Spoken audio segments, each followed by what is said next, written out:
ሰላም እንዴት ናችሁ? ምስክር ነኝ ከኖሃ ፒክቸር። ባለፈው አፕሎድ ባደረግነው ቪዲዮ ላይ ዩቲዩብ እና ቲክቶክ ላይ ነበር አፕሎድ ያደረግነው። በጣም እንግዲህ ትልቅ ተቀባይነት ያገኘ የሚመስለው ቲክቶክ ላይ ነው። ቲክቶክ ላይ ያላችሁን ኮሜንት፣ ላይክ እና ፎሎ ያደረጋችሁን ሁላችሁንም በጣም ነው የማመሰግነው። ይሄን ቪዲዮ ደግሞ እንድሰራ በጣም ሞቲቬት ሆኜ እንድመጣ አድርጋችሁኛል።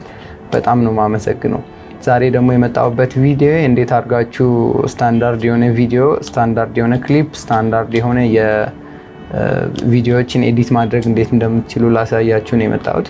መጀመሪያ እሱን ከማሳየቴ በፊት ብዙ ሰው ያው ቪዲዮ ይቀርጻል፣ ቆንጆ ቪዲዮ ኤዲት ማድረግ ይፈልጋል። ስለዚህ ለዛ ነገር ምን ይጠቅማል፣ ምን ያስፈልጋል የሚለውን ነው ዛሬ ልነግራችሁ የመጣሁት። መጀመሪያ ቪዲዮ ኤዲት ከመደረጉ በፊት ቪዲዮ መጀመሪያ መቀረጽ ይኖርበታል። ቪዲዮዎቹን እናንተ ቀርጻችሁ ኤዲት ማድረግ የምትፈልጉ ከሆነ ስቴፖቹን እናሳያቸዋለን። ኤዲት የሚደረጉ ፋይሎችን አፕሎድ እናደርጋለን ዩቲዩባችን ላይ። እሱን ዳውንሎድ አድርጋችሁ ተጠብቁንና የኤዲቲንግ ስቴፖችን ደግሞ ከኛ ጋር ኤዲት በማድረግ ስቴፖችን እኛ በምንነግራ መንገድ ኤዲት ማድረግ ትጀምራላችሁ።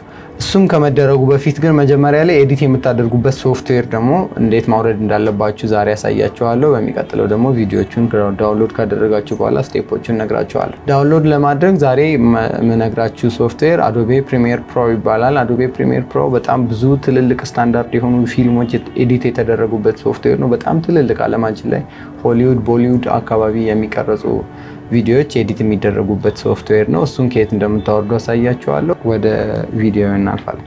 ከዛ በፊት ግን ዩቲዩብ ላይ ሰብስክራይብ አድርጉን፣ ኢንስታግራም ላይ ፎሎ አድርጉን፣ ቲክቶክ ላይም በደንብ አለን። የኢንስታግራም አሁን ቴሌግራም ደግሞ ሶፍትዌሮቹን ዳውንሎድ አድርጌ መጨንላችሁ ቴሌግራም አካውንት አለ። እሱንም ከስር ዲስክሪፕሽን ላይ ያስቀምጥላችኋለሁ ዩቲዩብ ላይ። ምናልባት ይህን ቪዲዮ እያያችሁ ያላችሁ ቲክቶክ ላይ ከሆነ ወደ ዩቲዩብ በመግባት በደንብ ረዥም ቪዲዮ፣ ሰፋ ያለ ቪዲዮ፣ ከዚህ የተለየ ብዙ ቪዲዮዎችን ደግሞ አፕሎድ ስለምናደርግላችሁ እዛ ላይ ገብታችሁ ተከታተሉን አላችሁ ማለት ነው። የምትጠቀሙት ማክ ከሆነ ማክ ኮምፒውተር ከሆነ ሌላ ነው ሴታፑ። ምናልባት ግን ሌላ ዊንዶው ኮምፒውተር ከሆነ የምትጠቀሙት ጌት ኢንቱ ፒሲ ላይ ገብታችሁ ማውረድ ትችላላችሁ። ለማክ እኛ ያወረድነው ቴሌግራም አካውንታችን ላይ ያለ ወይም ደግሞ ዲስክሪፕሽን ላይ ከስር እናስቀምጥላችኋለን።